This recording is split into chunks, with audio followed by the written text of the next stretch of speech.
কানাই বলাইকে আগে রেখে আসলেন তার পিতার কাছে, এসে শ্রীদাম সুধামকেও গুরুদেব তাদের পিতা মাতার কাছে পৌঁছে দিলেন।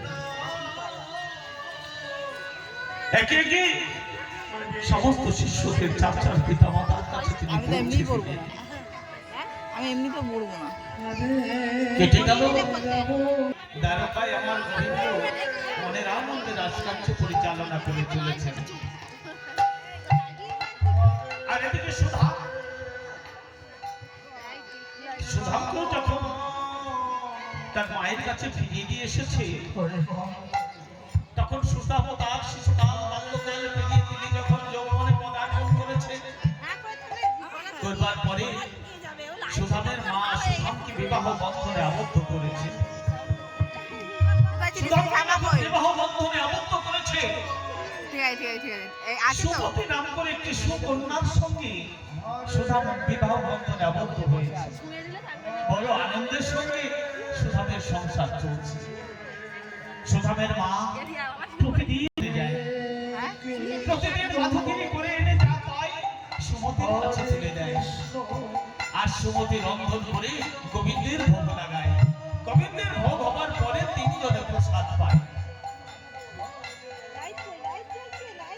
এমনি ভাবে খুব মনের আনন্দে সুধামা এবং তার মা সুমতি তিনজনে খুব মনের আনন্দে গোবিন্দের সেবা দিয়ে প্রসাদ পেয়ে সংসার চলছে।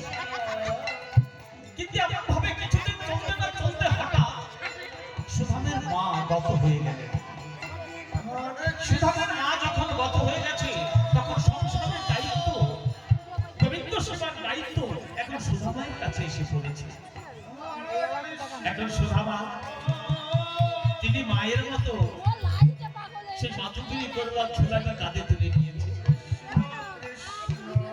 সুধামা এখন প্রতিদিন মাতুগিরি করতে যায়, মাতুগিরি করে যা পায় এনে সুমতির কাছে তুলে দেয়। সুমতি রন্ধন করবার পরে, গোবিন্দের সেবা হবার পরে তারপর প্রতিদিন প্রসাদ পায়। এমন ভাবে চলতে ও লাইট দেখবো, লাইট দেখবে। এর ফোন জুম করা আছে। কিন্তু এমন ভাবে কিছুদিন চলতে না চলতে এমন একটি সময় এসেছে ও ঘোরাবে না দিকে। যে সুধামা মাঝে মাঝে একদিনে যদি তোলটোল পায়, মাতুগিরি করতে গিয়ে হয়তো এক কুস্তি পায়, দ্বিতীয় দিন আর কিছু পায় না, সেদিন শুধু হাতে ফিরে আসে। কোনো কোনো দিন দুদিন পর্যন্ত নগরে নগরে ঘুরে শুধু হাতে ফিরে আসে।